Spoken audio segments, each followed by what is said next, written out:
Good morning, currency kings and queens. I hope your week went well in trading. I just wanted to come live and go over how the week may have went for everybody.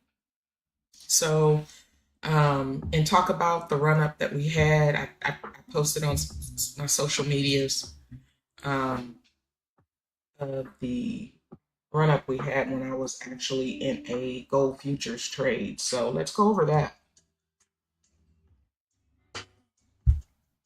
Let's go over it really quick and do a walk through. So yesterday, I had brought it to everybody's attention about the ORB, opening range breakout. It's a trend that's going along in the trading community, and it pretty much allows you to wait 15 minutes into the New York trading session or whatever trading session that you use. You mark your highs and your lows of your candle, your 8 o'clock candle on the 15-minute time frame. For me, there's a lot of people that are doing other time frames outside of the 15-minute time frame. But for me, I started with the 15-minute time frame just because I believe the 5 is not just really a solid candle. It'll give you some key things to look at as far as sniper entries and exits, but as far as this strategy, I wanted to try it on the 15-minute time frame. So let's walk through, replay it, and I'll speed it up just a little bit, and then I'll pause as we go. We're trying to get to around 8 o'clock. I got on the charts yesterday around 7:30-ish. So that's 7:15. So let's slow it down a little bit here. So I was on the calendar. Let me see. So I was on the calendar. I was on the chart probably right in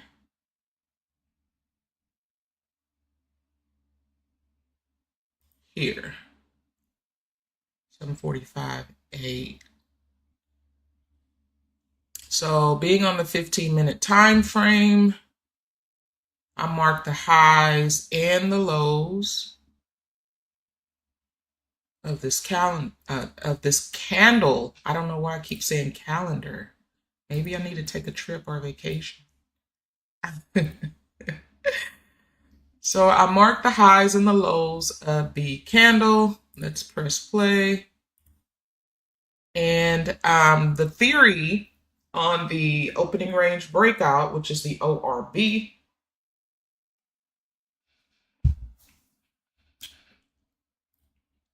strategy.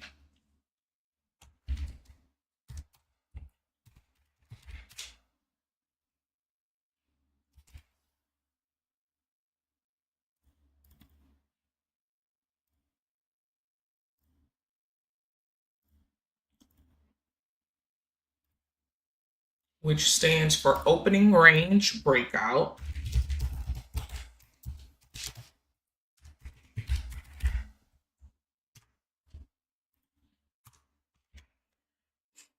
And we're going to do the 15-minute time frame here. So I marked the calendar, the candle for this breakout. So once I mark the candle for the breakout, as we can see, the current trend on the 15-minute time frame is down. So we're in a downtrend.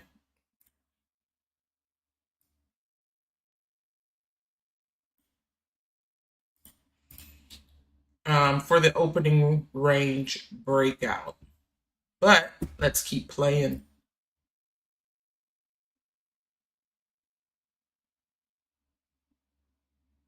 Hit the news. So being that we are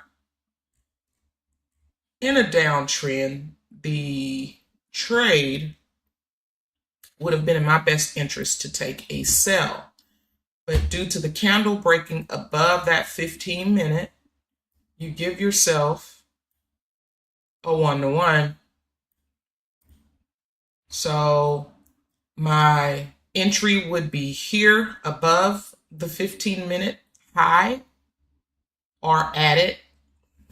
And then my take profit would be 33.73. Let's go over to the actual trade of mine.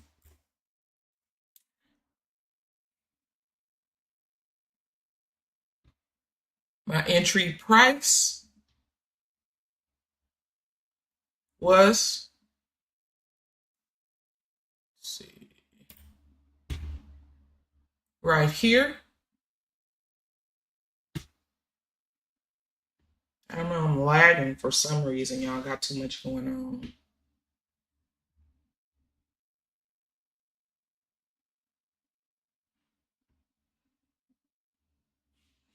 So let's continue to play. Stop loss here. And my 1-to-1. Bow. I hit.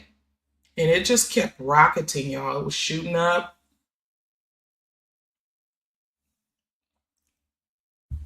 And that's the huge move. And being that this isn't a live candle, this is just a replay of what the candles were doing. But I mean, there was so much volatility and stuff. So I got in, I got out at 33.85, which ended my day with over 2K. So as you know, I'm with Top Steps. So I thought there was some type of limit. There's a consistency rule that they call, and you cannot make, on the account that I have, which is 100K combine, I cannot make more than 3K. I can make up to 3K, but no more than that. So I just made right over 2K. So I thought I was going to have to give back some, but I don't. So scratch that. That was a win-win yesterday. But yeah, so that was my trade on Friday. On Thursday was a really tough day because there was a lot of choppiness going on Thursday. And Wednesday and Tuesday. And I did not trade on Monday. So Tuesday and Wednesday were green days. I had Thursday a red day. And then Friday topped it off. So when you're losing, if you're on a losing streak for a week or two, don't fret, because that one trade can make up for the whole week that you feel like you missed out on. Because a lot of times you're not missing out on anything at all. But some key things that I wanted to bring to your attention when you are doing the orbs strategy. If you can, or want to minimize your risk on an orb strategy, we want to, if we are taking buys or sells on the breakout, it will be in your best interest to trade with the trend. Outside of trading with the trend, you're blindly trading or getting into these trades, and it can reverse on you with the spike up, depending on what's going on, what the news is that's being released, and what the task is at hand today, that day for the market. If it's just clearing liquidity, if it's just, filling FVGs, it just depends. So if you can trade with the trend, it minimizes your risk. Remember, no strategy is going to be 100%, but this strategy has been around for a while and a lot of people use it. I could keep it in my toolbox, but as far as using it as a main strategy for myself, I'll probably use it here and there. It just depends on what's going on in the market. And also, I wanted to ask another question. How many of you have more than one strategy that you use in the market? Do you have just a one-all, be-all strategy? Now, I'm not talking about the new traders. I'm talking about those of us who have been trading for a while. Do you look at the market conditions and do you say, hey, today is not a support and resistance trade. Today is a supply and demand trade, or today is an orb strategy trade, or today is just me trying to look at the moving average and seeing, how it looks, and scalping from one candlestick to the next. How do you determine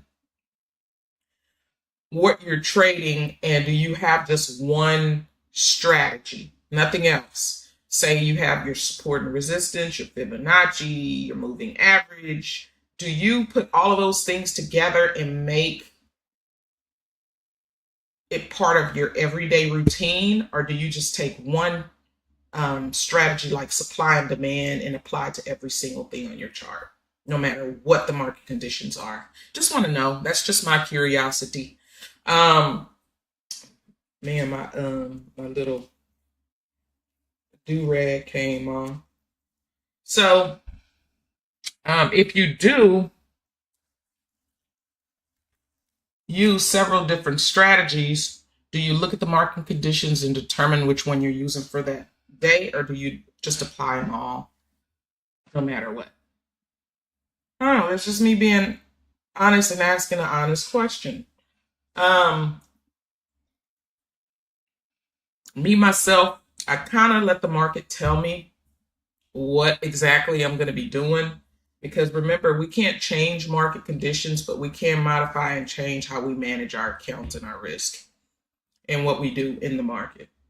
If it's a day and it's looking like it's not going to be good for trading, we make a decision to stay out. But if you're looking at the conditions and it's favorable and you're seeing your setup replay over and over and you not take it, I think you're robbing yourself. So we have to get used to the discipline and the muscle memory, and remembering that we're not going to win every single trade. Every time we get into the market, there is that risk there. And then the longer we stay in or go back in, the higher at risk you are for losing money on your account. So I just wanted to bring that up, and also look at the dollar. So the dollar ended with this huge push down on the 15-minute. Looks like this candle is not closed, but when we look at gold, like I've shown you before, we can compare that to this huge new spike up. So that's when Powell spoke, and we did listen. See if I still have that video up. Don't think I still have it up. At what Powell was speaking about.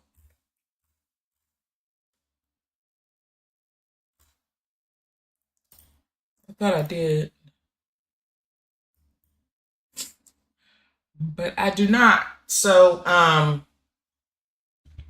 think just overall, it was about the uncertainty of the economy and the market conditions, and just hoping and wishing that we could kind of get some type of clearance on stop. We're stagnant right now. So we want to kind of move above or below, because if you look at the market conditions for gold on the daily time frame, you can see that we've been ranging a lot of the time. So I think we just want to get out of this stagnancy of market conditions in an economy. So we're trying to see which direction it's going to go in, and doing whatever we can to tolerate it. But as far as NASDAQ, we've been on the uptrend on the daily. Now, EU, I don't trade my Forex as much as I want to, just because I've been trying to grow my futures account, but I'm going to see if I can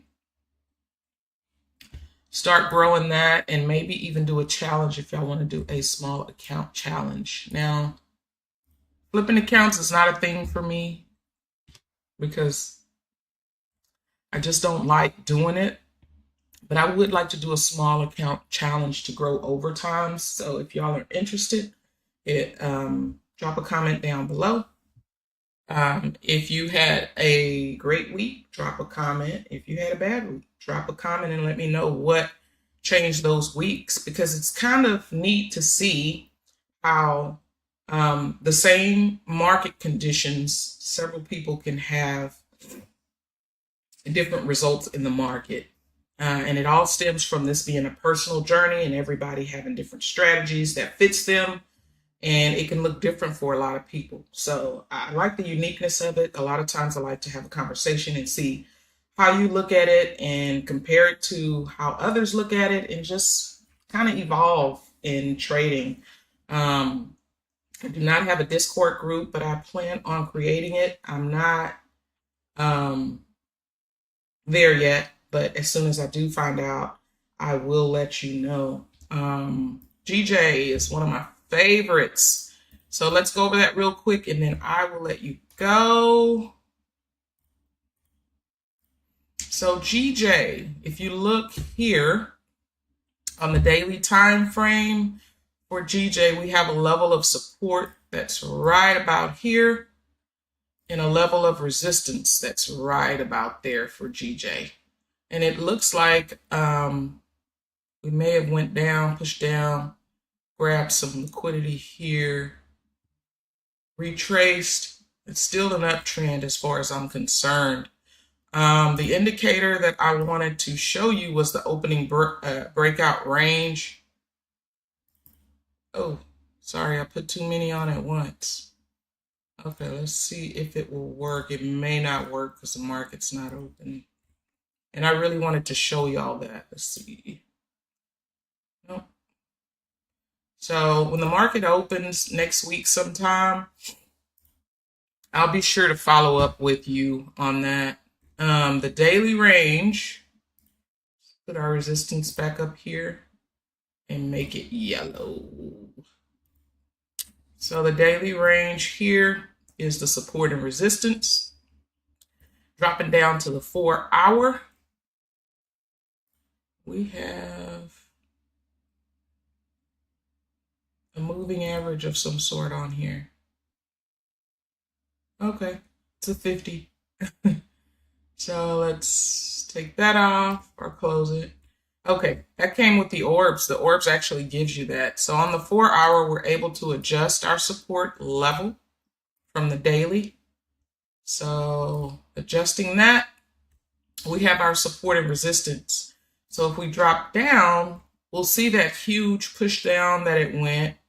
What we're waiting on is to see how market opens on Monday and carry on from there. If this is going to be the start of the reversal, because remember, we're up here. And even though it's not the highest of the high that we've ever had with GJ, we're still kind of up there. So I don't know if it breaks below the previous level of support. We may just have the start of a opportunity to sell. So we're going to wait for the market conditions to tell us what we're going to do on Monday and kind of go from there. But I like how the market is looking. There seems to be a lot of opportunity that will come up next week. As far as news, we do have some news around 7 o'clock that's probably going to last all day on Monday. It's the Jackson Hole Symposium. But outside of that, no, that's today. I'm sorry. Market's not open today. Monday is the 25th. So Monday we have a lot of red. The German IFO, and we have some yellows around 7 and 9:30, 10:30, pretty much all morning. Some yellow folder news. So just be aware of that. We got U.S. new home sales. We have the 6-month bill, and we have some blue news in the late afternoon. South Korean consumer sentiment and also the Fed Logan speaks. So just be aware of that on Monday when you're trading. Hey, Kevin Cool. Other than that, I am going to close this session out. Thank y'all for tuning in. Remember, if you're not subscribed to my channel, make sure you subscribe, turn that notification bell on, and until next time, peace.